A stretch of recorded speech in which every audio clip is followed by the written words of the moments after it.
तो ये आधारीय प्लेट के द्वारा ऊपर से लेके आता है डीएनए को, है ना, इधर से डीएनए को लाके इस बैक्टीरिया के अंदर ट्रांसप्लांट कर देता है, ठीक है, इंजेक्ट कर देता है।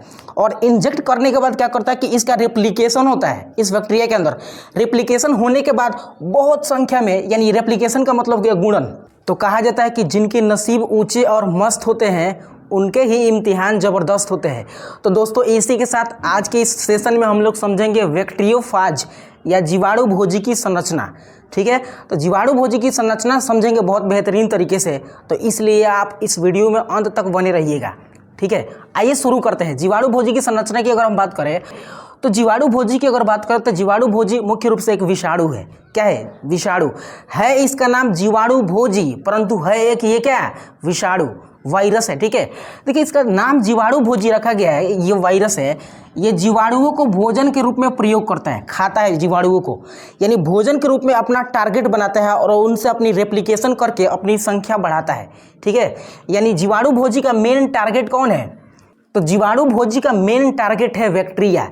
बैक्टीरिया जहां भी देखेंगे ना उनको एकदम खल्लास कर देगा, मार देगा, क्योंकि रेप्लिकेशन का एक माध्यम बन जाता है बैक्टीरिया बैक्टीरियोफाज के लिए, ठीक है। ये सभी चीज़ें इसमें हम समझेंगे।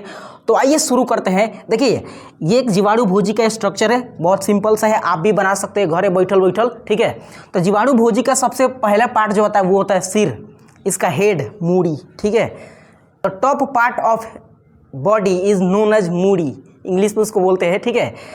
मूड़ी इसका जो होता है, सिर जो होता है, ये बहुभुजीय होता है। बहुभुजीय का मतलब कि इसमें बहुत सारी भुजाएं होती है, जैसा कि आप दिख रहे होंगे, ये बहुभुजीय स्ट्रक्चर है जीवाणु भोजी का। जीवाणु भोजी में का जो सिर होता है ये दो पार्ट से ये बना होता है, ठीक है। कितने भाग से? दो। एक को कोर बोलते हैं, दूसरा कैप्सिड होता है। तो कोर वाला जो पार्ट है ना, इस बीच वाले भाग को कहते हैं क्या चीज़? कोर, ठीक है ना, जिसमें द्विसूत्री डीएनए होता है, समझ रहे हैं, जिसके अंदर आनुवांशिक पदार्थ होता है द्विसूत्री डीएनए, समझ रहे हैं। हर किसी जीव का आनुवांशिक पदार्थ होता है, डीएनए आरएनए होता है, ठीक है। इसका कोर वाले पार्ट्स में द्विसूत्री डीएनए होता है। दूसरा भाग है ना हेड का, तो वो कैप्सिड है। कैप्सिड भाग है ना, ये सब साइड वाला पार्ट्स इसका, ठीक है। साइड से बहुत सारे प्रोटीन घिरे होते हैं, ठीक है, जिस प्रोटीन को हम लोग कैप्सोमियर कहते हैं। क्या कहते हैं? कैप्सोमियर। इसका मतलब कि इसका जो कैप्सिड वाला सेक्शन है ना, भाग हेड में जो है, वो कैप्सोमियर प्रोटीन का बना होता है। किससे? कैप्सोमियर का, है ना। यहाँ पे देखिए लिख रखे हैं जो संकुचन प्रोटीन है। संकुचन का मतलब कि इसके अंदर संकुचन शिथिलन होते रहता है, समझ रहे हैं, संकुचन प्रोटीन। तो कैप्सोमियर एक संकुचन प्रोटीन है जो इसको सेफ्टी दे रहा है एक तरह से, यानी बाहर के साइड में है तो सेफ्टी तो देगा ही, ठीक है।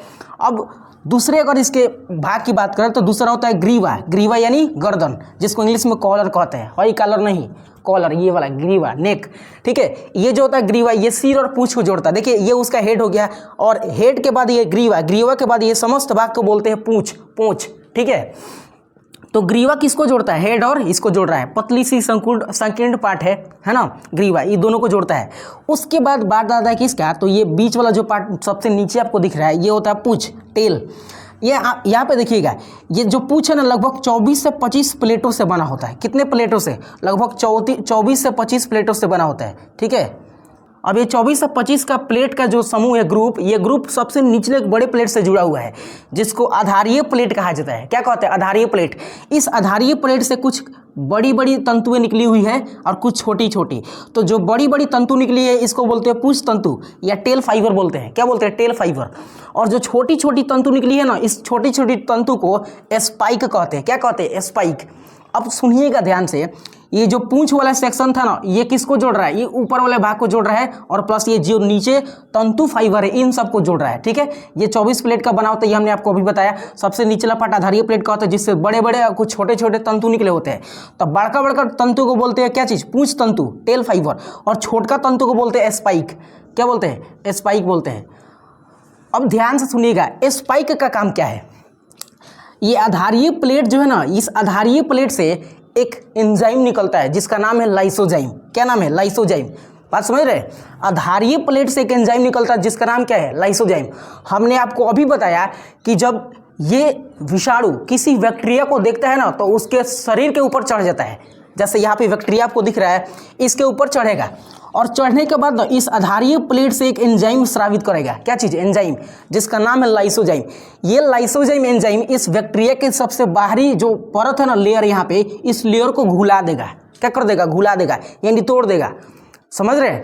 तोड़ने के बाद क्या होगा कि ये जो स्पाइक है ना, स्पाइक की सहायता से ये क्या करेगा, तोड़ देगा, उसको होल कर देगा, छेद कर देगा। और होल करने के बाद इसके हेड में जो इसका द्विसूत्री डीएनए था, इस डीएनए को इस अंदर के माध्यम से क्या कर देगा, इंजेक्ट कर देगा उसके शरीर के अंदर। मतलब ये खोखला है, समझ रहे हैं, ये टोटली संरचना क्या है, खोखला है। तो ये आधारीय प्लेट के द्वारा ऊपर से लेके आता है डीएनए को, है ना, इधर से, और डीएनए को लाके इस बैक्टीरिया के अंदर ट्रांसप्लांट कर देता है, ठीक है, इंजेक्ट कर देता है। और इंजेक्ट करने के बाद क्या करता है कि इसका रेप्लिकेशन होता है इस बैक्टीरिया के अंदर। रेप्लिकेशन होने के बाद बहुत संख्या में, यानी रेप्लिकेशन का मतलब क्या, गुणन होने के बाद बहुत अधिक संख्या में बैक्टीरियोफाज के छोटे छोटे नन्हे मुन्ने बच्चे बन जाते हैं। और यही नन्हे मुन्ने बच्चे जब कंटिन्यू इसके अंदर बनते जाते हैं ना, तो बैक्टीरिया का जो शेप साइज है ये फिक्स है, समझ रहे हैं। अब ये क्या होगा, फट जाएगा, फटने के बाद इसकी जो कोशिका भित्ति है ये टूट जाएगी। अब यहाँ से फिर से निकलेंगे बैक्टीरियोफाज ऐसे ही, और सेम ऐसे ही शिकार करते जाएंगे, ठीक है। तो ये था उसका स्ट्रक्चर।